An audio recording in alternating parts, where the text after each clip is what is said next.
Welcome back to my YouTube channel. तो आज की वीडियो में हम बात करने वाले साइंस के एक नए कंसेप्ट के बारे में। ठीक है, तो जैसे कि आपने स्कूलों में पढ़ा होगा कंप्रेसिबिलिटी और रिजिडिटी के बारे में। यानी मैटर में आपने पढ़ा होगा कि मैटर के तीन पार्ट्स होते हैं, यानी तीन स्टेट में मैटर को बांटा गया है on the basis of its physical property. दो और प्रॉपर्टी होती है, प्लाज्मा और बोस-आइंस्टाइन का स्टेट, लेकिन जनरली हम जो तीन प्रॉपर्टी में हम मैटर को क्लासीफाई करते हैं, पहला होता है सॉलिड, दूसरा लिक्विड और तीसरा गैस। तो इस प्रॉपर्टी के बारे में अगर आपने पढ़ा होगा तो तीनों में डिफरेंसेस जब पढ़े होंगे तो आपने दो प्रॉपर्टी के बारे में ज़रूर सुना होगा। वो क्या दो प्रॉपर्टी? कंप्रेसिबिलिटी और रिजिडिटी। तो इनके बारे में आज हम प्रैक्टिकली समझेंगे कि क्या कंप्रेसिबिलिटी क्या होता है और रिजिडिटी क्या होता है। इन दोनों कॉन्सेप्ट को हम समझेंगे। तो उस कॉन्सेप्ट को समझाने के लिए हम लोग यूज़ करेंगे आज इस इंजेक्शन का। जी हाँ, ये वही इंजेक्शन है जो बुखारों में बच्चों को लगाया जाता है, जिसका नाम सुन के बच्चे थर थर काँपते हैं, जिस तरह बाहुबली का नाम सुन के भल्लाल देव काँपता है। तो आज हम इस कंसेप्ट, इस इंजेक्शन की मदद से समझेंगे साइंस का ये कंसेप्ट कंप्रेसिबिलिटी और रिजिडिटी। तो इस पूरी वीडियो को आप पूरा देखें ताकि इस कंसेप्ट का क्लैरिटी हो और आप इस कंसेप्ट को अच्छी तरह प्रैक्टिकली समझ पाएँ। तो सबसे पहले हम देखेंगे इस इंजेक्शन में, अगर हम इस इंजेक्शन को खींचते हैं, इस तरह से देख सकते हैं, अगर हम इसे खींचते हैं तो अभी इसमें क्या है? बहुत से लोग कहेंगे कुछ नहीं है, कुछ नहीं है, लेकिन इसमें एक चीज़ है, हवा, एयर है। यानी हम लोग कह सकते हैं इसके अंदर क्या मौजूद है? गैसेस मौजूद है, यानी गैसेस के पार्टिकल इसमें मौजूद है। ठीक है, अगर हम इसको बाहर से फोर्स लगाते हैं, यानी बाहर से फोर्स लगा क्या करते हैं? दबाते हैं। ठीक है, फोर्स लगाते हैं तो क्या ये आसानी से दब रहा है? बिल्कुल आसानी से दबेगा। देख सकते हैं ये धीरे धीरे आसानी से दब रहा है, मतलब काफ़ी आराम से हम बाहर से इसको फोर्स लगा क्या कर रहे हैं? दबा सकते हैं। ऐसा क्यों हुआ? क्योंकि इसके अंदर गैसेज मौजूद है और इससे ये पता चल रहा है कि गैसेस के पार्टिकल आसानी से कंप्रेस हो जाते हैं। यानी जब बाहर से हम एक्सटर्नली फोर्स लगाते हैं तो ये पार्टिकल क्या हो रहे हैं? बिना एक्सटर्नली अपोज किए अपने चेंज में कम से कम अपोज कर रहे हैं ना, चेंजेस में अपोज नहीं कर रहे हैं। यानी बाहर से जब हम फोर्स लगाएं तो गैस के पार्टिकल आसानी से क्या हो गए? कंप्रेस हो गए, है ना। इसी को कहते हैं कंप्रेसिबिलिटी।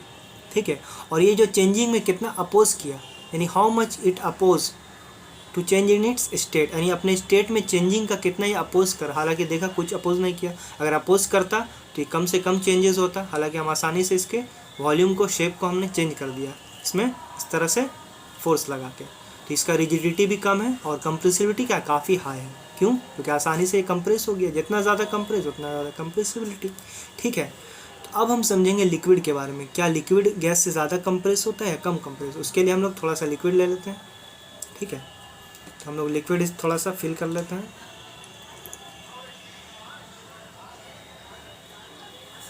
तो जैसा कि आप देख सकते हैं इसमें मैंने लिक्विड फिल कर लिया। अगर आपको यकीन ना हो तो देख सकते हैं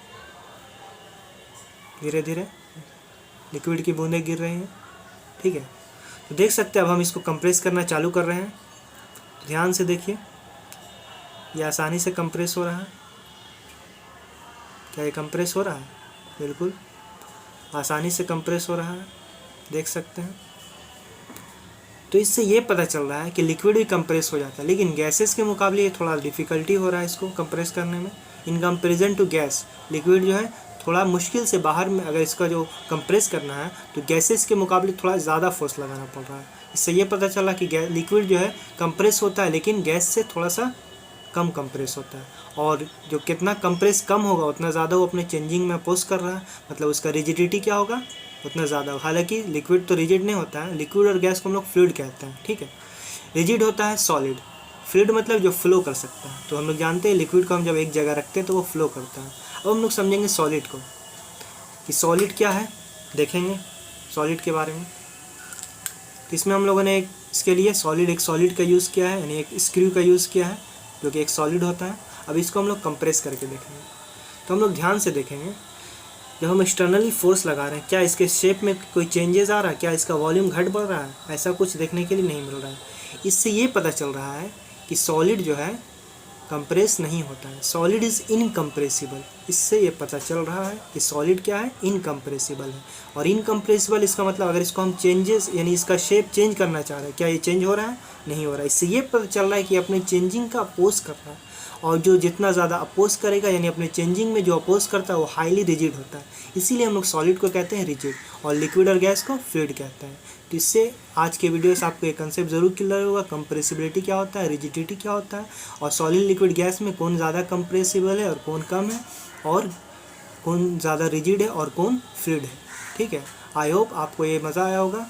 तो इसी तरह के वीडियो के लिए साइंस एक्सप्लोरर को एक्सप्लोर करें। That's all.